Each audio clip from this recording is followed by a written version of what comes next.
Muy buenas tardes a todos, a todas. Muchas gracias por acompañarnos en este evento. Este es un webinar organizado por la Asociación de Servicios Educativos para el Bien Común, ACEBIEN, y nos estamos muy emocionados de estar ahora conmemorando el Día Internacional de la Lengua Materna y organizar este evento titulado El fortalecimiento de los idiomas indígenas desde las herramientas digitales. Para UNESCO y para las Naciones Unidas en general, este es un día, es una ocasión para recordar de algún modo la importancia de la lengua materna y el multilingüismo para fomentar la inclusión y para el cumplimiento de los objetivos de desarrollo sostenible. Y para nosotros también como organización, esta es una ocasión para avanzar de algún modo en algunos de los propósitos que forman parte de las razones de existir Hace Bien. ¿De qué trata Hace Bien? Quisiera comentarles algo al respecto. Esta es una asociación que nació en el 2020 y es mejorar la calidad de vida de los indígenas y de los sectores vulnerables en Guatemala a través de un desarrollo humano sostenible con identidad y el ejercicio activo de sus derechos ciudadanos en los ámbitos de la educación, la salud, el medio ambiente y la gobernabilidad. ¿Qué hacemos en ACEBIEN? La ACEBIEN diseña, implementa, monitorea y evalúa proyectos de formación e intervención, educación, salud, medio ambiente y seguridad, que responden a las demandas de las poblaciones más desfavorecidas, de la sociedad civil, el gobierno y cooperación internacional. La ACEBIEN tiene una particular preocupación en desarrollar proyectos y acciones en contextos rurales e indígenas, y pues ahí es donde se encuentra de algún modo la población más vulnerable. Eh, ¿Qué hacemos o cómo se desarrollan estos proyectos? Con el apoyo de donantes, se pretende trabajar proyectos de mejora pedagógica e institucional en centros educativos de distintos niveles y generando acciones en temas de formación para el trabajo, generación de emprendimientos individuales y colectivos. La dimensión también social es importante, hace bien, aspectos de reproductiva, prevención de la violencia, transformación de conflictos, cuidado del medio ambiente, con un particular énfasis en el aprovechamiento del agua. Los valores y los principios de la CEBIEN son la participación, la solidaridad, la responsabilidad, la honestidad, el respeto. También es muy importante el tema de la interculturalidad y de la equidad. Y en este sentido, este evento encaja de manera oportuna en estos valores y principios de la CEBIEN. En las áreas de intervención de ACEBIEN incluye la educación, la salud, el medio ambiente, la tecnología, las juventudes y la gobernabilidad. ACEBIEN pues, cuenta con un equipo con experiencia amplia en temas de políticas públicas, planeación estratégica, gestión, desarrollo de capacidades, diseño curricular y también monitoreo, evaluación e investigación.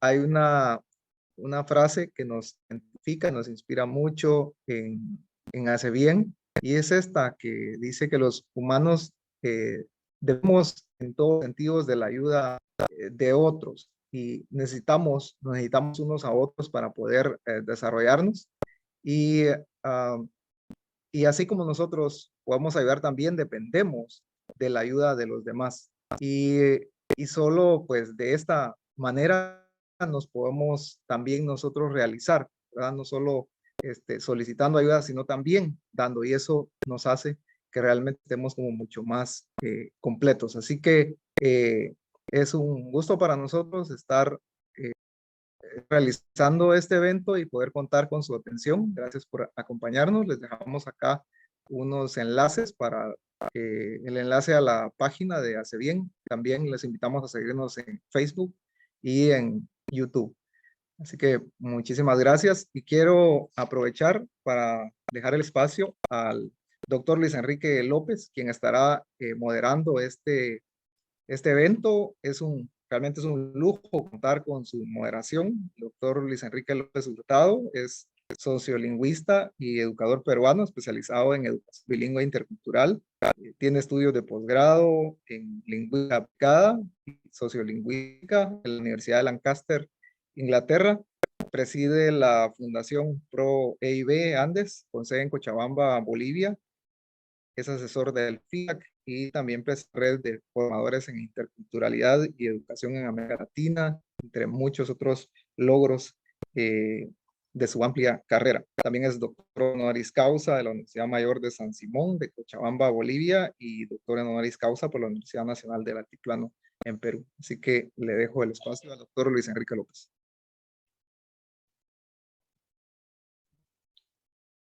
Muchas gracias, querido Edwin. Muy buenas noches a todas y a todos. Vamos a comenzar entonces con este webinar que va a tomar la forma de un conversatorio y cuyo tema gira alrededor del fortalecimiento de los idiomas indígenas desde las herramientas digitales. Vamos a tener con nosotros a Cecilia Tuyuk Us, una profesional maya cachiquel que también habla quiché, tiene una licenciatura en pedagogía cachiquel e historia, es maestra del idioma maya cachiquel, cofundadora del Centro de Enseñanza-Aprendizaje de Idiomas Originarios, activista digital en lenguas indígenas, colaboradora de la Wikipedia maya cachiquel, quechí y quiché. También vamos a tener con nosotros a Gina Rivera.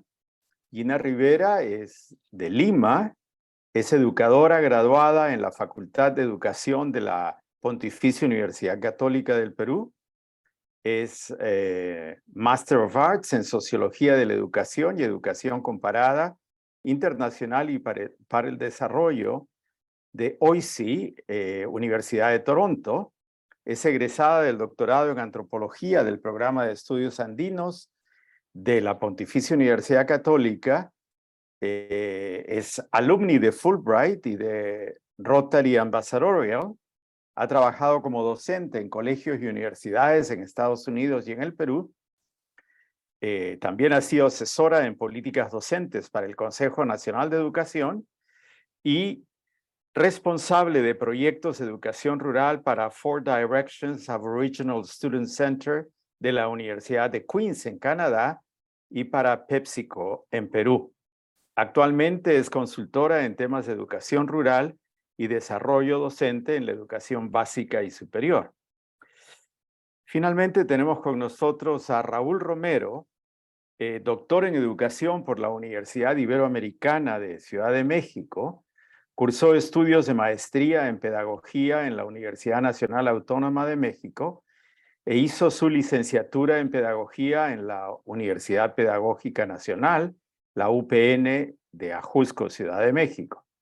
Actualmente es académico de tiempo completo en el Departamento de Educación de la Universidad Iberoamericana de México. Sus líneas de investigación son práctica docente en contextos interculturales, evaluación de la práctica docente, identidad docente, formación docente, incorporación de las tecnologías de la información y comunicación en procesos educativos en contextos interculturales. Es miembro de la Red de Investigadores de Evaluación de la Docencia, la RIED, y la Red Iberoamericana de Investigadores de Evaluación de la Docencia, la RIED, de la Asociación Mexicana para el Estudio de la Educación Superior, colaborador en trabajos de investigación intercultural con comunidades rarámuris, docencia en el Instituto Superior Intercultural AYUC y en la Universidad del Medio Ambiente y cofundador de la Red Interinstitucional de Identidad Docente. Como ustedes pueden ver, tenemos a tres excelentes presentadores hoy día con quienes vamos a conversar alrededor de las herramientas digitales como mecanismo de fortalecimiento de las capacidades de expresión de las personas indígenas y de los habitantes del medio rural. déjenme detenerme un minuto antes de darle la palabra a nuestros participantes para mencionar que desde que hace 23 años se instituyera el Día Internacional de la Lengua Materna, mucha agua ha corrido bajo el puente, tanto a nivel global como también en nuestra propia región latinoamericana. Y quiero marcar dos hechos, simplemente. Primero, que se nos ha hecho casi costumbre pensar que o establecer un paralelo, ¿no?, entre lengua materna y lenguas indígenas como si fueran sinónimos.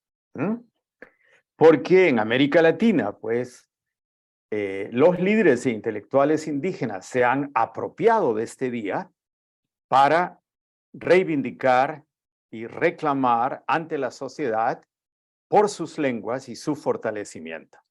Sin embargo, como ustedes saben, la lengua materna no es otra que aquella que uno aprende primero en el seno del hogar, en la cual aprende a hablar. Pero para dejarlos con interrogantes y ver qué nos dicen nuestros participantes de su exposición, hoy día, con el cambio de los tiempos y a raíz también de la discriminación, el racismo y la exclusión de las poblaciones indígenas en el continente, no todo aquel que se autoidentifica como indígena habla una lengua indígena o aprendió a hablar en una lengua indígena. Entonces, el indígena contemporáneo, en términos así abstractos, puede tener como lengua materna a la lengua patrimonial de su comunidad, a la lengua de sus mayores, como en el caso de Cecilia, por ejemplo, ¿no?, que ella creció con dos lenguas maternas indígenas y rápidamente aprendió luego su tercera lengua, el castellano, ¿no? Un indígena puede ser hoy día bilingüe de cuna, aprender a hablar tanto en la lengua de sus padres y de sus abuelos como en el castellano, o puede ser, como en el caso de las poblaciones con las que trabaja Gina, indígena, vivir en el medio rural, pero tener como lengua materna el castellano, ¿no?, aunque una variedad del castellano marcada por un sustrato de la lengua indígena. Entonces, a estos distintos tipos de situaciones nos vamos a referir en la noche de hoy. Cecilia nos va a hablar desde su posicionamiento como activista digital, ¿no?, y como docente de idioma maya cachiquel. Raúl, pues como investigador y especialista en temas de tecnología en relación con educación y lenguas indígenas, y Gina, a partir de la investigación que está haciendo en una parte del Perú que, si bien fue una zona en la que se hablaba el quechua, la comunidad en la cual trabaja, pues hoy día habla prioritariamente en castellano.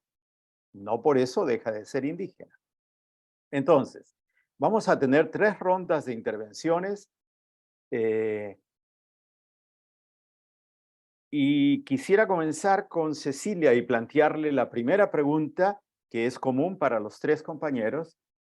¿Qué oportunidades y amenazas, Cecilia, consideras que representan las herramientas digitales para los idiomas indígenas? Oportunidades y amenazas. Adelante, querida Cecilia. Tienes 4 minutos, entre 4 y 5 minutos para contestar esta pregunta, ¿ya? Mateus, Luis, Chacacay, Guanojel, Codotzilihuech, Vanilla Ikikot, Ink Oaway, Wiking, Lichinta, Yochop on Hupa Paruiri, Cachabel, Chacawechiro, Junimak, Lichin, Nikakanu, Peja, Echketarup Iyachka, Nikayari, Ruk, Lichintani, Kot Ihan, Cachabelto. Janela Matios Chive, Romari Peyonik, Chere hace bien, Choca Edwin, Romari Peyonik, Chiachue. Pues primero agradecer por la invitación al espacio.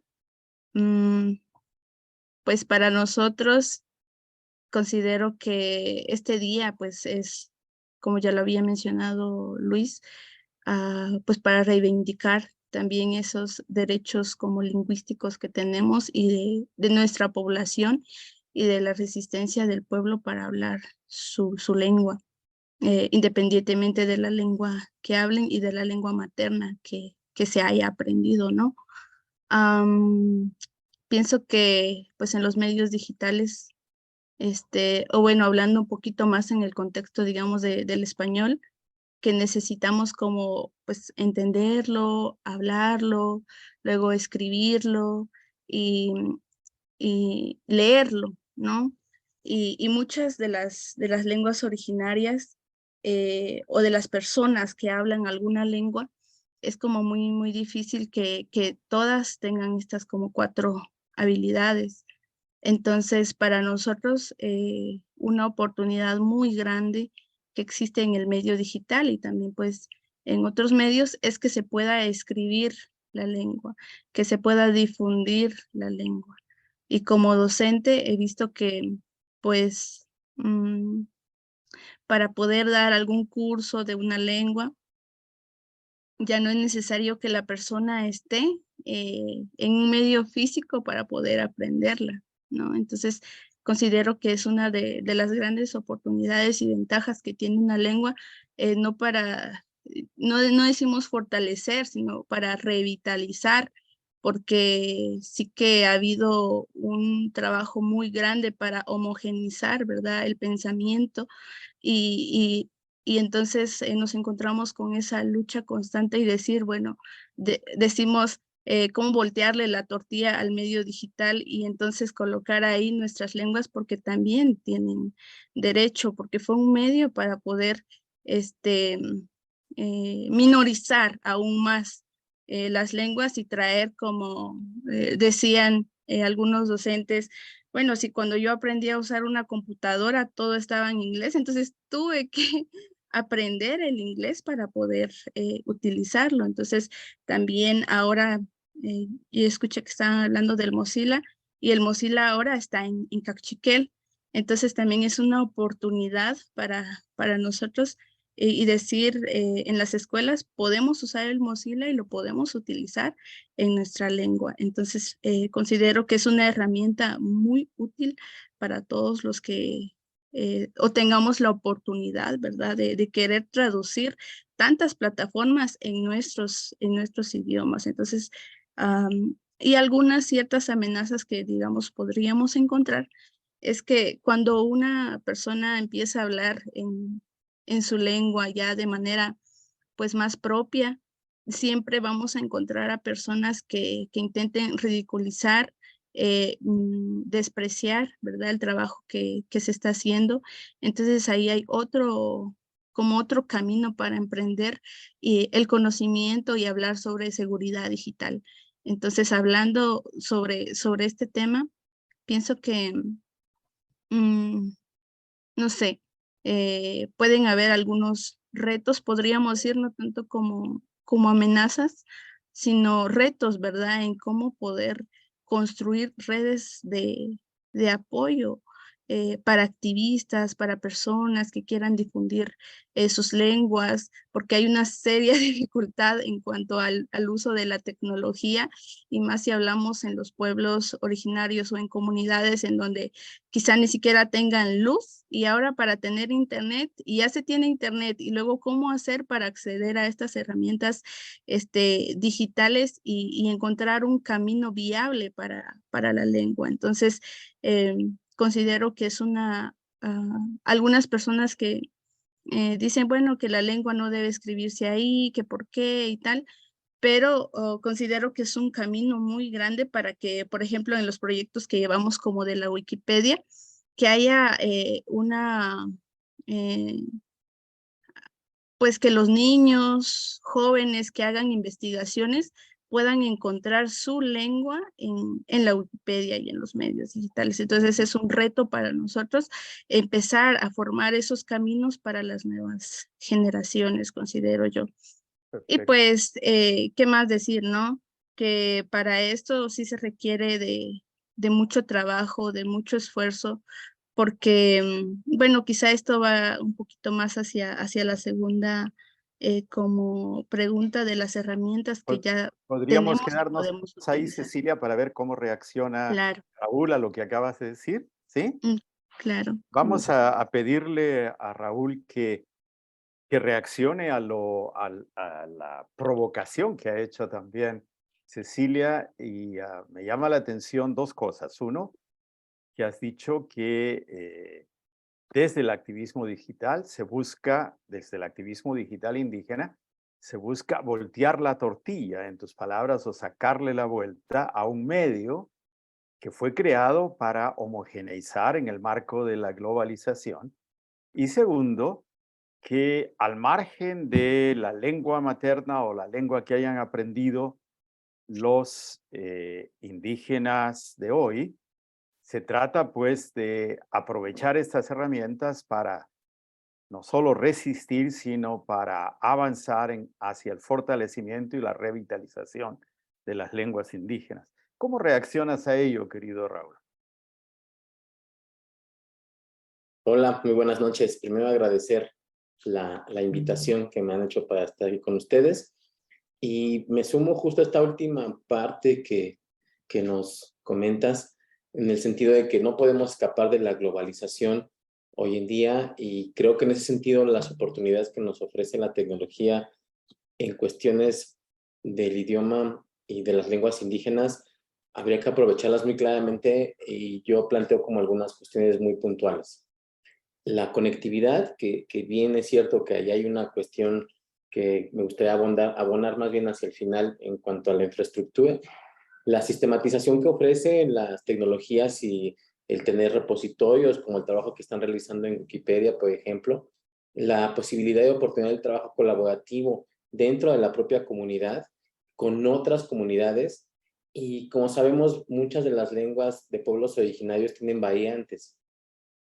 Esto en ocasiones ha sido un asunto en contra de sí mismos, porque pues no hay una sistematización, no hay una lógica estructural, que tampoco es que tenga que tenerla, pero la comunicación entre las regiones de estas variantes a veces se ha dificultado por esta cuestión. Entonces, el poder ponerlo en algún lugar, poder compartirlo, creo que es una buena oportunidad. Además, yo veo una gran virtud o posibilidad en la cuestión de la difusión de la cultura y evidentemente de la lengua, de usos y costumbres. Por ejemplo, mi experiencia en el Instituto Superior Intercultural ha sido en torno a esto, a la práctica de que estudiantes puedan editar, compartir, producir videos de cuestiones a lo mejor muy concretas y muy directas, como es la Semana de Todos los Santos, que en México le llaman así a algunos pueblos originarios, el Día de Muertos, Día de los Santos Difuntos, como le quieran o como lo conozcan en otras regiones,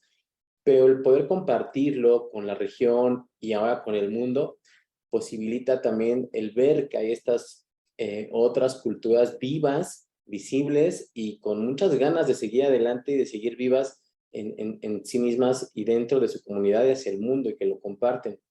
Creo que una gran amenaza en este sentido tiene que ver con la distracción, con los estereotipos que nos presentan las redes sociales. Por ahí veía un trabajo de encuestas de hace unos meses quizás, en donde América Latina, se les preguntaba a los jóvenes qué es lo que aspiran a hacer, ¿no? ¿Qué es lo que les gustaría hacer? Y en América Latina y España muchos dicen que quieren ser youtubers o influencers. Exacto. Entonces, esto tiene que ver con los estereotipos que se han estado vendiendo últimamente, específicamente durante la pandemia, ¿no? Donde defloró este asunto en que cualquiera que tenía una cámara de enfrente tenía cosas que decir. Y le digo a las alumnas, tanto de la Ibero como de Licia, el asunto no es que tengas que decir, sino que digas algo de manera inteligente, crítico, fundamentado, porque pues para decir cualquier cosa, pues evidentemente hay un montón de contenido que pues ronda las redes, digo yo, contenido un tanto basura y con poco fundamento.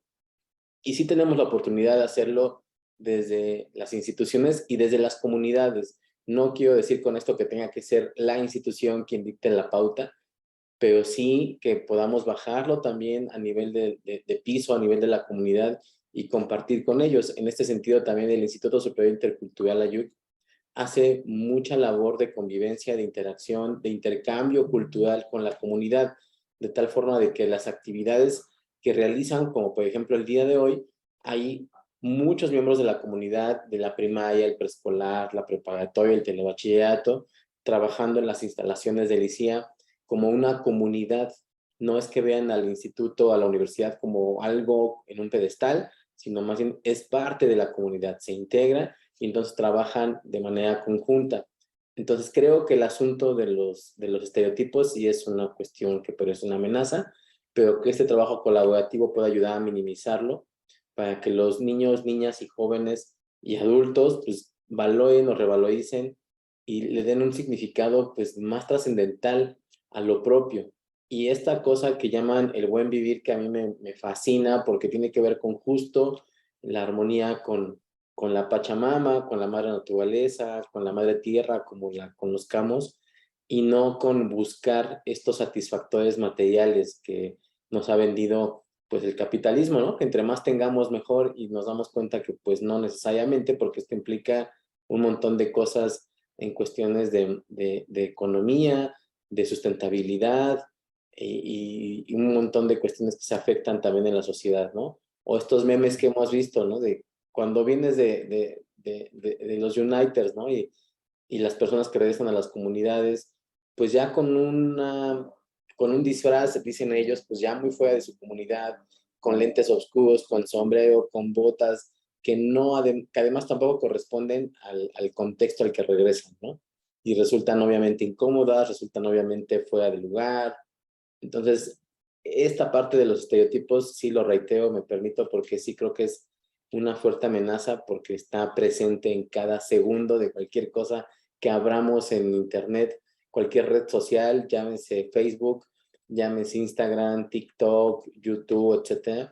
Entonces sí creo que habría que aprovechar las oportunidades de difusión, de promoción de la cultura, de la lengua, para equilibrar este asunto de los estereotipos con niñas, niños y jóvenes que interactúan con estas redes. Muchas gracias, Raúl. Gina, ¿qué resonancia tiene desde el trabajo que tú estás realizando en Huánuco lo que nos señalan Cecilia y Raúl? Muchísimas gracias por la invitación a este espacio y he escuchado atentamente lo que han dicho ellos, y yo tengo evidencias de lo que están diciendo a partir de la investigación de tesis que estoy desarrollando, y encuentro que hay algunos aspectos que son visibles y otros que no tanto, ¿no? Entonces he preparado un PowerPoint que quisiera pasarlo. Ok. ¿Eso daría respuesta a la primera ronda? Sí, a la primera ronda. Perfecto, gracias. Te recuerdo que tienes solo 5 minutos. ¿Eh? Sí, tengo que correr. El tiempo es tirano. Lo que no sé es cómo... Vemos la pantalla. Dale expandir nomás. Sí, creo que como estoy presentando, voy a dejar de presentar. Ya te saliste del PowerPoint.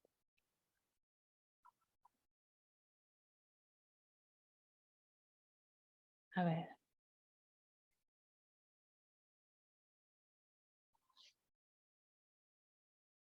Ok, ¿Ahora sí? ahí estamos. ¿Sí?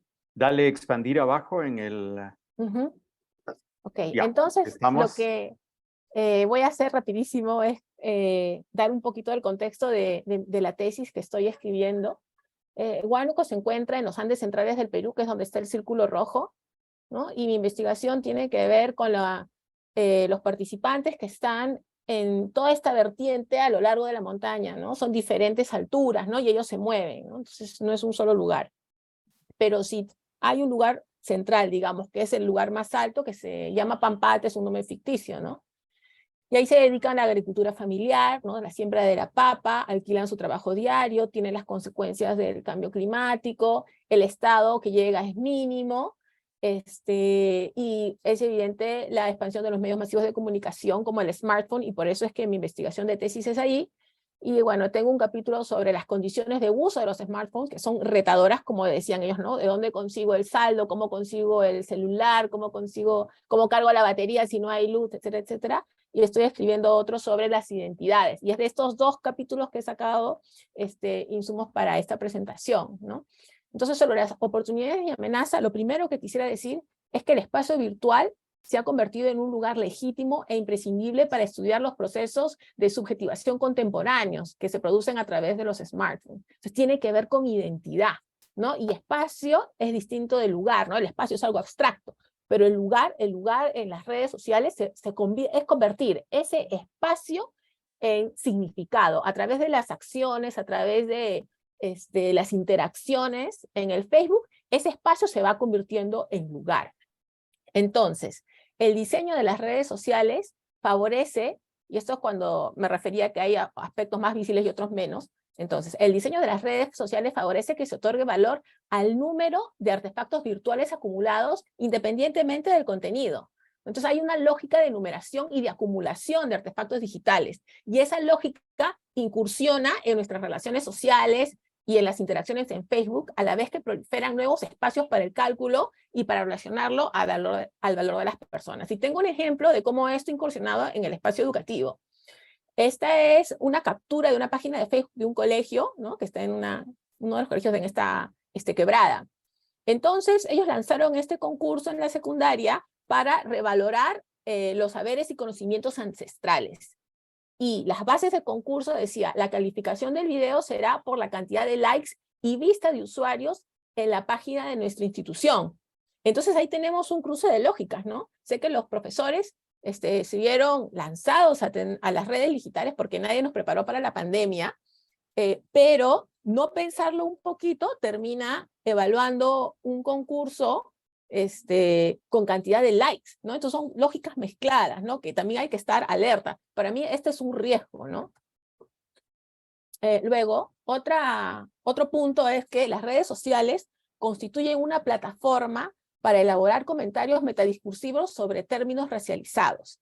Con esto me refiero, por ejemplo, a que encontré en Facebook una página que se llama Huanuqueños que se respetan. Entonces, huanuqueños que están por todo el Perú y por otras partes del mundo van a esta página, ¿no? Para recordar Huánuco, ¿no? Las comidas de Huánuco, etcétera, etcétera. Entonces, hay un término que se llama Xucuy y Xocona. Este es un término racializado que se usa despectivamente para referirse a Xucuy en el caso de hombre, Xocona en el caso de mujer, ¿no? De las alturas, con un tipo de vestimenta, ¿no? Como en la figura 2, originariamente Xucuy se refiere a unos zapatos hechos de cuero de lana de oveja, ¿no? Y luego, de pasar del nombre del zapato, pasó a, históricamente, ¿no? En el tiempo, a referirse a las personas que bajan de las alturas. Así es como se usa en Huánuco, ¿no? Y, por ejemplo, un geógrafo muy reconocido en Perú, ¿no? Que se llama Javier Pulgar Pilar, que es de Huánuco, tomó este término, ¿no? Que es de su espacio local, y cuando él comienza a dividir el Perú en zonas geográficas, para la altura entre 3.500 y 4.100, que es mi zona de estudio, donde dice poblador, ven, Xucuy. Entonces, lo que él está haciendo es un ejemplo de racialización de la geografía, porque está escribiendo a un espacio de manera fija un poblador, o sea, como si estuviesen plantados allí y la gente no pudiese moverse, ¿no? Ok, entonces esto yo lo encontré a través de las entrevistas y en Huánuco, ¿no? Y en esta página que les estaba contando, Huanuqueños que se respetan, miren lo que pasa. En la izquierda arriba, ¿no? Dice, buenos días, Xucus y Xoconas, ¿no? Entonces el administrador de la página se refiere así. Pero acuérdense que Xucuy es un término, es despectivo, ¿no? Ese es un insulto en el diario vivir en Huánuco, ¿no? Y a la derecha, por ejemplo, dice, se sienten ofendidos cuando les dicen Xucuy y Xucona, y luego abajo en los comentarios la gente comienza a hablar, ¿no? Los huanuqueños netos de la ciudad los trataban en forma despectiva y discriminatoria, de Xucuy a los hombres, Xucona a las mujeres, ¿no? Y luego otro dice, ¿pero acaso no está en la sierra? Entonces, cuando la gente comienza a cuestionar el significado de estos términos despectivos, es un uso metadiscursivo del Facebook. Entonces, se permite parar, ¿no? Y decir, a ver, analicemos esto un ratito. ¿Ya pasaron los 5 minutos? Ah, ok. Ya, entonces, lo último es que estos términos se racializan. ¿Para qué? Para poder emplearlos como marcas asociadas a productos que se venden. Entonces, los de esta página tienen su cerveza Chocona Power, ¿no? Y luego también el Chucuy Wings, ¿no? Las alitas Wings que durante las pandemias Entonces hay una finalidad detrás. Ahí me quedo. Gracias, Gina. Y perdón por cortarte, pero tú sabes que el tiempo es tirano, ¿sí? Entonces, hemos visto en esta primera ronda distintas aproximaciones al tema de las oportunidades y yo suscribo lo que dice Cecilia, que más que amenazas son retos, ¿verdad? Desafíos que tenemos que abordar social y políticamente respecto a las herramientas digitales. En la segunda ronda les quisiera pedir a los tres que si nos pueden compartir algunas experiencias innovadoras relacionadas con el uso de las herramientas digitales para el fortalecimiento de los idiomas indígenas y de la identidad indígena. ¿Quién quiere comenzar? Ahí. Adelante, ustedes tienen. Raúl ha levantado la mano. Adelante, Raúl. Bueno, pues no sé qué tan innovador sea, pero lo que hemos hecho con la clase que imparto en el Instituto Superior Intercultural Ayuc ha sido que, bueno, la infraestructura ya no es la ideal ni tan buena para tener un curso en línea y de manera sincrónica con una eficiencia buena. Pero en algún momento, cuando ha habido alguna estabilidad de la conectividad, y estando yo allá en los cursos intensivos, he invitado a las alumnas con quien doy clase de acá de la Ibero a que se conecten y haya un diálogo entre estudiantes. Pero lo que le digo a los estudiantes de LICIA es que se presenten y desarrollen su tema en su lengua, para que entonces de alguna forma pues sí haya como este contraste entre los lugares, los escenarios, y que las estudiantes de la Ibero pues también abran esta posibilidad a escuchar una lengua diferente al español o al inglés con quien están más familiarizados con estas lenguas, ¿no? Y que de alguna forma también se percaten de que estas son lenguas de nuestra nación, milenarias, que están allí presentes y que pues no es leyenda, ¿no? No es un mito. Y después hay una traducción al castellano para que entonces pues sí haya un diálogo, una comprensión y una discusión en torno a algún tema. Después también hemos hecho algunos intentos de infografía para que entonces se pueda compartir entre ambos escenarios. Y algo un poco mucho más tradicional, hace 3 años, hicimos la señalética dentro del salón en las lenguas que estaban presentes en ese salón. Cabe mencionar que el Instituto Superior Intercultural Ayuc hace más de 10 años en su origen estaba pensado específicamente para la población mije, para los hablantes del mije. Y hoy día, la verdad es que las lenguas ya superan más de 10, 11. En algún semestre me tocó dar clase con estudiantes que hablaban 5 lenguas y en otro hasta 10 diferentes con algunas variantes. Entonces, pues yo alguna vez les dije, oigan, quiero aprender algo básico de mije, pero para ese semestre pues tendría que haber aprendido 5 lenguas y les dije, no, no va a ser posible. Pero bueno, como el asunto de la señalética era justo para ver estas diferentes lenguas que están conviviendo, interactuando en el aula y que cosas tan simples como la mesa, el extintor, el pizarrón son nombrados de diferente forma de acuerdo al uso. Recuerdo muy bien lo que me decían del mije, ¿no? Que la mesa se nombra por el tipo de uso, no por el objeto, lo cual también da sentido a esta cosmovisión de los pueblos originarios que de repente desvalorizamos o no vemos o no visibilizamos y que va mucho más allá de la escritura o solamente de la vestimenta. Y me dicen mis estudiantes, qué bueno que tú no vienes a disfrazarte o a folclorizarte, ¿no? Porque hay algunas personas que vienen y se disfrazan de nosotros para querer ser parte de nosotros. Les digo, pues no, o sea, no puedo ser lo que no soy con ustedes cuando pues, me conocen. Y la idea justamente es interactuar, yo aprender de ustedes e intercambiar conocimientos, no venir a decirles, pues yo soy el poseedor del conocimiento. Entonces, el intercambio lingüístico a través de la señalética, de comunicación asincrónica por infografías y sincrónica a través del uso de algunas plataformas de videoconferencia, como es el Zoom, aunque allí nos ha funcionado mejor el Meet de Google, tal vez por los recursos. Entonces, eso ha sido un poco la experiencia en ese sentido de intentar hacer cosas diferentes o innovadoras incorporando tecnología. Muchísimas gracias, Raúl. ¿Quién quiere seguir? ¿Quién quiere tomar la posta? Cecilia, dale. Matías, Luis, quisiera presentar, no sé si se puede. Sí, dale, por supuesto. Bueno, voy a ver entonces, voy a presentarles un trabajo que hemos hecho con algunos compañeros y compañeras, que se trata del proyecto Shamanil, que es una apuesta que también hemos tenido pues para la revitalización del idioma, que es una plataforma de aprendizaje. Pues empezamos a inicios de la pandemia y dijimos, pues, ¿cómo vamos a sostener algo si la gente no está acostumbrada a la virtualidad? Entonces creo que la pandemia también en ese sentido vino como a apoyarnos en alguna parte, porque entonces toda la gente se trasladó a los medios digitales y ya empezamos nosotros a producir pues el contenido para nuestra plataforma. No sé si pueden ver acá, aparece, pues este es mi usuario. Tenemos 3 niveles, que es del idioma cachiquel, inicial, intermedio y avanzado. Y si podemos ver en el inicial tenemos pues 20 sesiones, y en estas sesiones pues tenemos guías, vocabularios, canciones, diálogos, trabalenguas, cuentos, etcétera, en donde los estudiantes pues pueden observar y trabajar, tienen evaluaciones en línea, y no es por presumir, pero es la única plataforma de aprendizaje que existe del idioma cachiquel. Es decir, no hay ninguna otra, y este trabajo es como sostenible, porque no hay ninguna organización que nos esté apoyando. Es por el simple hecho de decir, miren compañeros, hay que hacer algo.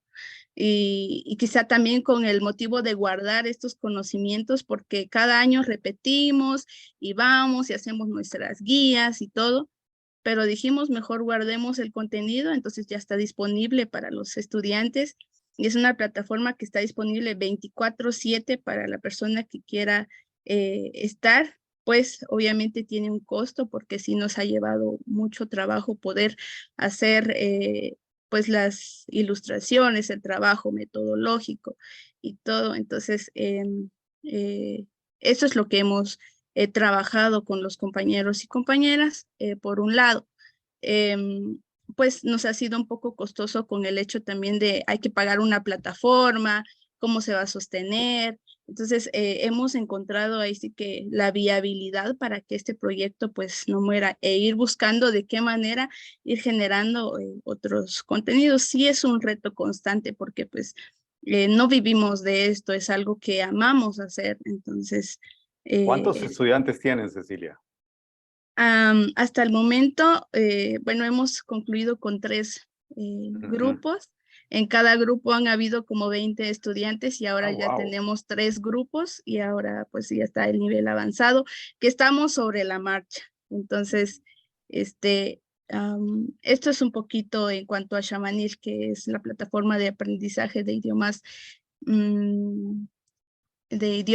y que pues cualquier idioma puede entrar utilizando esta metodología para poder trasladar, la verdad. Se puede utilizar la metodología y ya se traslada a otro idioma. No sé si están viendo ahora la pantalla de la Wikipedia. Sí. Ajá. Sí.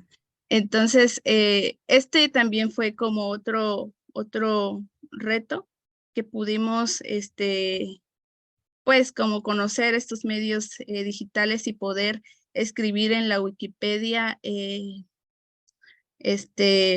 en nuestras lenguas. Es un reto muy grande, porque se necesita de un trabajo de edición, de un proceso de agregar como estos enlaces, las imágenes. Para mí fue muy emocionante, y es un artículo que fue mi primer artículo, de hecho, que es sobre la Pueblo vasco. resistencia del pueblo vasco y cómo ellos revitalizaron su lengua. Y también empezamos este proyecto con otro compañero que quisiera mencionar, Miguel Oxlack, que pues en el paso de la pandemia quisimos ir a visitar el pueblo quiché y rechí para también empezar la Wikipedia en estos idiomas, y lo que queremos es pues que más personas se animen, ¿verdad? Que otras comunidades se animen y empiecen a escribir en su lengua. Y esto también pues lo pude trasladar con mis estudiantes de la Universidad Maya Cachiquel, y que las estudiantes empiecen a escribir también en su lengua. Y es la única universidad que las clases las imparte en el idioma. Entonces yo pienso que hay tantos proyectos innovadores que acaso lo podemos mencionar algunos cuantos, pero mucha gente, muchos colectivos, muchas personas están haciendo mucho por su lengua. Gracias. Muchas gracias, Cecilia. Gina, tu turno. Sí, yo quisiera compartir algo que para mí me pareció novedoso en la investigación, y es que sin salir del caserío, ¿no?, los participantes pueden sostener relaciones urbanas a través del Facebook y el WhatsApp. Entonces tenemos a personas situadas físicamente en lugares rurales, pero cuando usan los smartphones, lo que tienen son interacciones urbanas. ¿Y por qué digo esto, no? Porque, bueno, ciudad y urbano es diferente, ¿no? Ciudad es la infraestructura, ¿no? En cambio, lo urbano son las relaciones sociales que ese tipo de infraestructura facilita, que promueve, ¿no? Que tiene que ver con vínculos laxos, superficiales, ¿no? Donde se relajan los controles sociales. Entonces, lo que yo he encontrado en las interacciones de los participantes es eso, y también es el tipo de vínculo que Facebook facilita, ¿no? Es el que promueve. No tiene que ser así, pero como que todo está diseñado para ser así, ¿no? Personas que no te conocen y que te dejan un comentario y después no te vuelven a comentar, ¿no? Ya no te saludan, sino te dejan el comentario de frente y después nada más, interacciones repetitivas, ¿no? Entonces, eso lo he encontrado en el Facebook, lo he encontrado también en los mensajes de WhatsApp, ¿no? Por ejemplo, pueden performar una identidad urbana haciendo como un juego, ¿no? La estilización, ¿no? De que son de Lima y que son urbanos, pero todo es un juego, ¿no? Inclusive hacer el juego del motoseo, como jugar a que motoseo, pero no motoseando, ¿no? Entonces eso es muy interesante, ¿no? Bueno, y también a través de las imágenes, los perfiles de Facebook, de las imágenes que suben, ¿no? Que como decía Raúl, están influenciadas de muchos estereotipos, ¿no? Entonces, yo puedo ver visiblemente, ¿no?, los estereotipos, hay una estética dominante en ellos, ¿no? Y lo que ahora estoy buscando es dónde está la creatividad, dónde está, porque sí la hay, ¿no? Pero estoy en ese punto de la tesis. Muchas gracias, Gina. Sí, respecto de un punto que tocó Raúl, yo quisiera meter la cuchara también para provocarlos, pero en el caso del quechua, que es una lengua con muchísimas variantes también, Raúl, ¿no?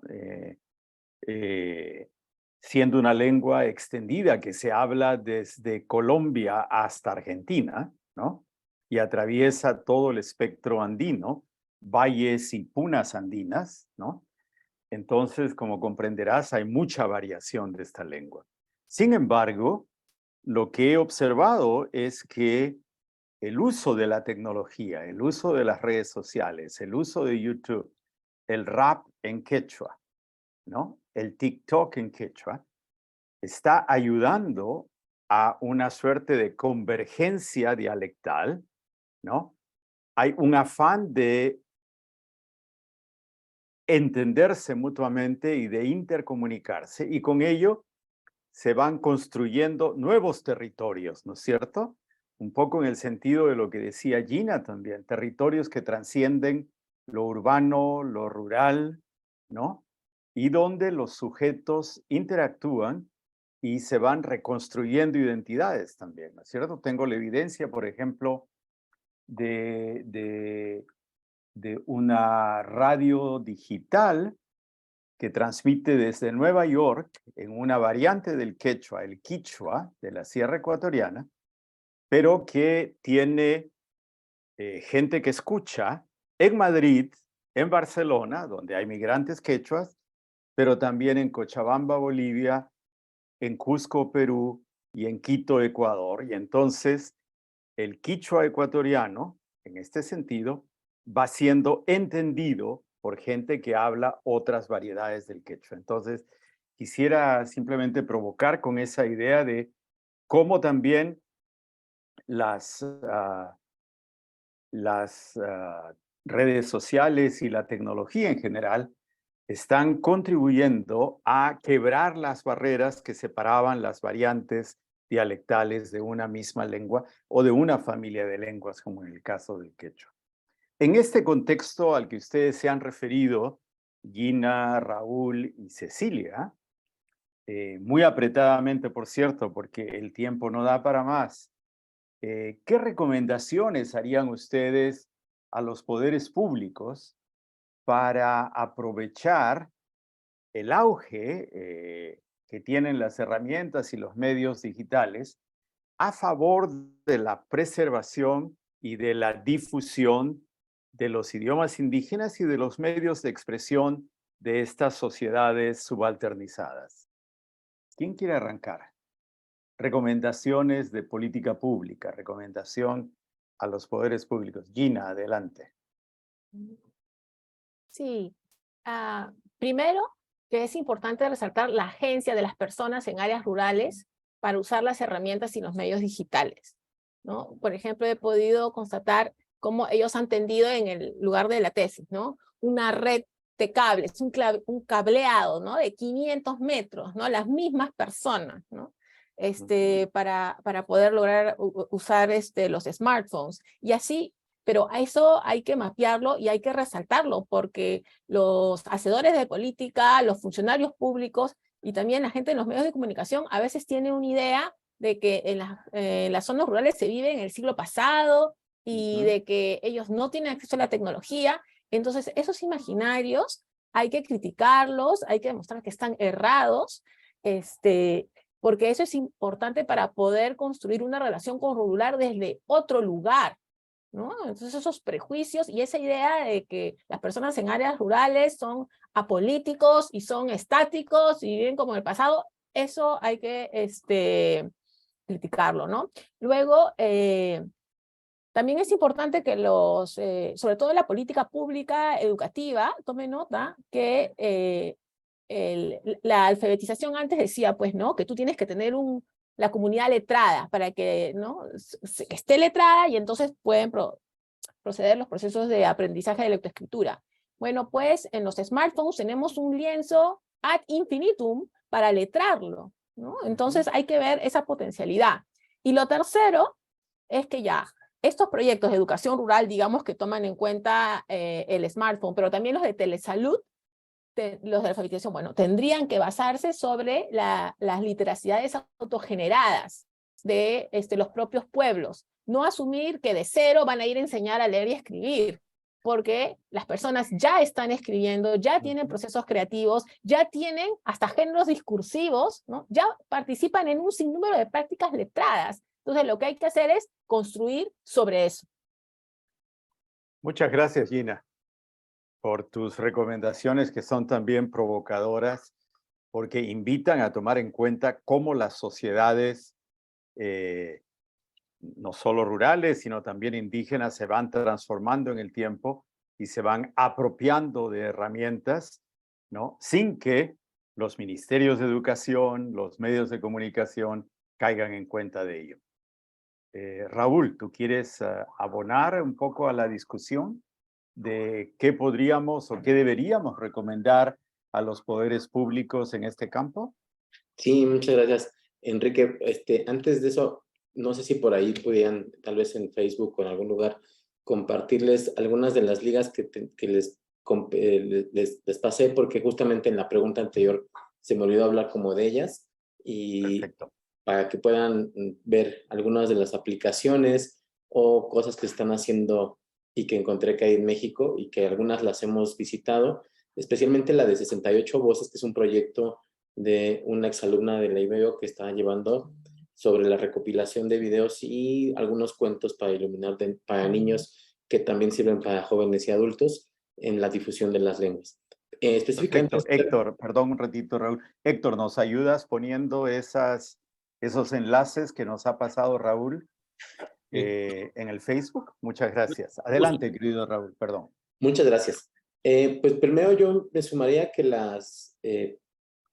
los órganos y los poderes políticos de los estados y de las naciones promovían el acercamiento y la dotación de la infraestructura necesaria, porque en algunas comunidades la energía eléctrica incluso ni siquiera es estable, y esto pues tiene serias consecuencias en el asunto de conectar un equipo de cómputo, un servidor, un router, etcétera, que es lo que nos da la ventana de salida y de entrada a la internet y a todas las posibles aplicaciones.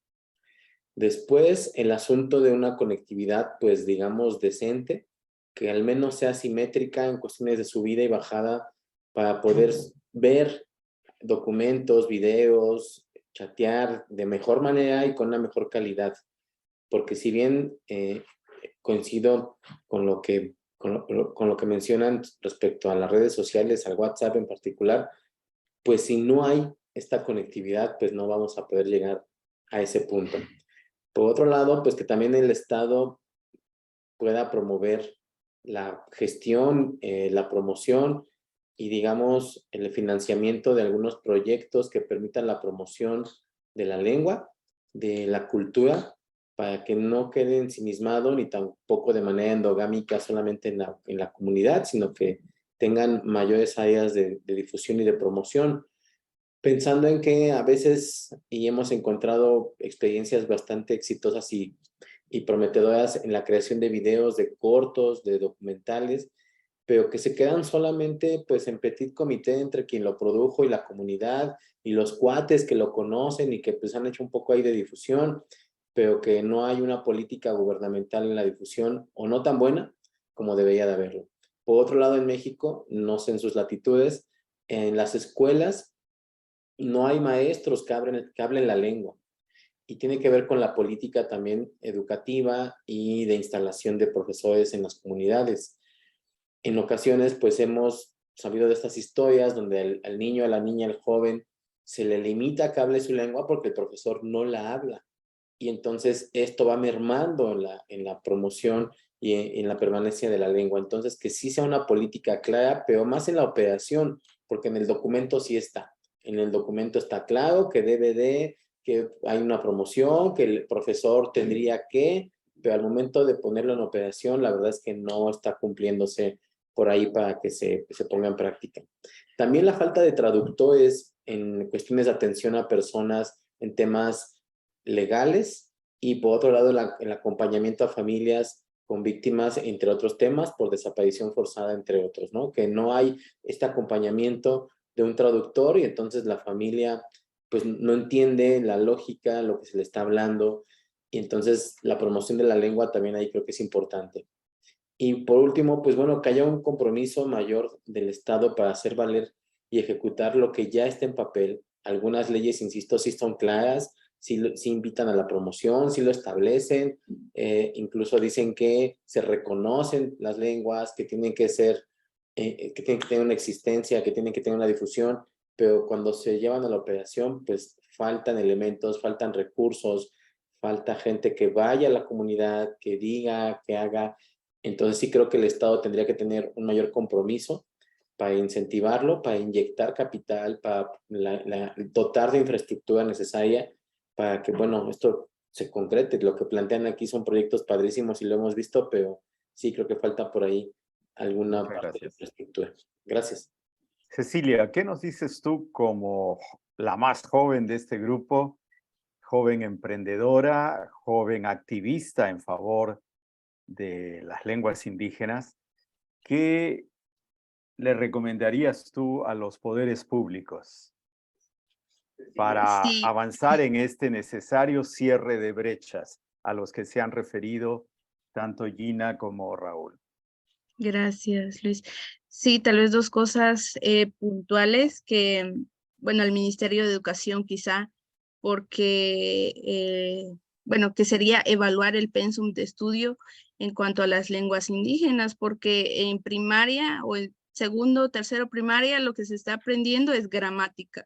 Y lo menos que quieren aprender los niños es un chorro de órdenes y cómo se escriben las cosas. Ellos lo que tienen que aprender es primero a amar su idioma y empezar a hablarlo. ¿De qué me sirve a mí enseñarle gramática? No estamos formando lingüistas. Entonces, eso es algo que se tiene que repensar de cómo se está enseñando, y lo que decía Raúl también, que no hay maestros que sean aptos para enseñar la lengua, y en vez de favorecer la educación, hacen que los niños o los jóvenes no quieran aprender su lengua porque o no saben impartir el curso o el pensum es erróneo. Y lo otro es directamente como al Estado, porque desde la firma de los acuerdos de paz se estableció que hay un derecho para que los pueblos indígenas se organicen en sus formas de educación, y hasta el momento no existe. En Guatemala hay una sola universidad pública que está totalmente cooptada y que no permite a los pueblos indígenas poder como desarrollarse, porque esta universidad está en la capital. Y si hay en los departamentos, no existen todas las carreras que en la capital hay. Entonces, y está la Universidad Maya Cachiquel, que hasta el momento no está reconocida por el Estado. Entonces, es algo que está violando totalmente los derechos de los pueblos indígenas, y que no permite así que también podamos desarrollar estas formas de educación ancestral desde los pueblos. Entonces, eso sería únicamente. Muchísimas gracias, Cecilia, y lamentablemente vamos llegando al final de esta conversación. Hemos simplemente desbrozado el campo, no hemos cosechado todo lo que queríamos en esta noche, porque el tiempo es breve y cada uno de los temas que hemos abordado da para mucho más, ¿no? Entonces, yo quisiera pedirles, comenzando con Gina, que cierren por favor su intervención con 1 minuto, ¿no? Para hacer alguna profundización o alguna aclaración que quieran en este aspecto de el fortalecimiento de los idiomas indígenas recurriendo a las herramientas digitales. ¿Les parece si vamos en ese orden de Gina, Raúl y cerramos con Cecilia? ¿Ya? Adelante. Tu Gracias, minuto. Luis Enrique. Gina. Quisiera usar el minuto, la primera ronda de preguntas, que me quedé corta en terminar de decir ahí una idea fuerza, y es que, bueno, Heller y Duchenne tienen un texto muy, muy útil que se llama Pride and Profit, ¿no? Orgullo y lucro.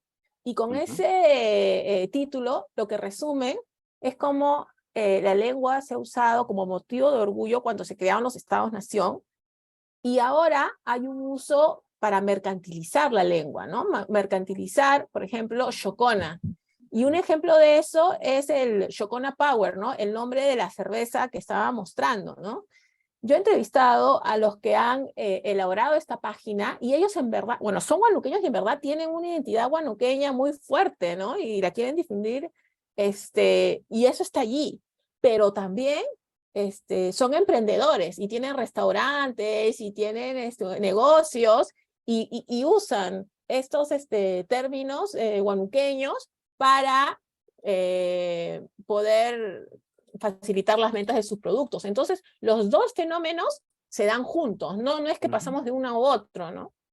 Y esto complejo es muy interesante verlo, ¿no? Y hay estudios en otras partes del mundo que esto está pasando con las lenguas también. Muchas gracias, Gina. Raúl. Sí, yo cerraría diciendo que tengamos los sentidos más sensibles y más abiertos en un estricto sentido de interculturalidad, escuchar, aprender y sentir al otro para poder compartirnos, y más allá de solamente verlo como algo que desgraciadamente de repente se folcloriza, sino que más bien sea un compartir real, genuino, y que no solamente vayamos o seamos parte temporal de la comunidad, sino que intercambiemos estos conocimientos y podamos difundirlos, y a nosotros que estamos de alguna forma en algún área de lo académico, pues también podamos bajarlo a diferentes niveles con estudiantes, con administrativos, con otras instancias y hacer una de las funciones primordiales de la universidad, que es la difusión de estos elementos y de estas experiencias para que más gente las conozca y sumemos fuerza y hagamos comunidad. Creo que este es un buen espacio y pues al final agradecerles y que podamos difundirlo también. Gracias. Muchas gracias, Raúl. Cecilia. Sí, tal vez esto no lo mencioné, pero algunas personas tienen todavía como esa duda que si hay alguna diferencia entre lengua o idioma. Yo diría que no, pero en Guatemala se ha utilizado lengua para Discriminar. racializar, ¿verdad? Los idiomas indígenas. Entonces, esto para que quede claro que lengua e idioma es lo mismo. Y bueno, agradecer también el espacio e instar pues a las personas que están o quieren hacer un proyecto para la revitalización de la lengua, que lo hagan, porque si nos centramos en, bueno, es que yo no sé escribir, yo no sé la gramática, va a pasar mucho tiempo para que nosotros podamos aprender y la lengua se va a morir. Entonces, invitarles a hacer comunidad, lo que decía Raúl, es muy importante porque nos han enseñado a competir y no a compartir y no a ser compañeros. Entonces, invitarnos a hacer algo por nuestra lengua. Muchísimas gracias, Cecilia. Muchas gracias, Raúl. Muchas gracias, Gina, por sus intervenciones esta noche y por su generosidad de compartir sus ideas por este medio. Y tomo las palabras de Cecilia también para cerrar esta sesión. Es como cerrar y abrir a la vez porque da espacio para seguir conversando, ¿no es cierto? Y destacar que revitalizar lenguas significa también y sobre todo revitalizar individuos, mujeres, hombres, niños, mayores y revitalizar sociedades, ¿verdad? Las lenguas existen porque se hablan y porque las hablan, las usan, las disfrutan un conjunto de personas que precisamente sienten y crean comunidades, ¿verdad? Entonces, en ese sentido, uno no puede pensar las lenguas desde las lenguas, sino las lenguas como parte de una sociedad y un conjunto de complejo, un entramado complejo de relaciones, de sentimientos, de visiones y de propuestas también. Así que creo que desde hace bien hemos celebrado muy bien el Día Internacional de las Lenguas Maternas, de la lengua materna, con la participación de Cecilia Tuyuk, de Raúl Romero y de Gina Rivera, a quienes agradecemos por su participación esta noche. Un placer y hasta la próxima. Adiós. Adiós. Gracias. Matiós Chives, Cecilia Matiós. Adiós.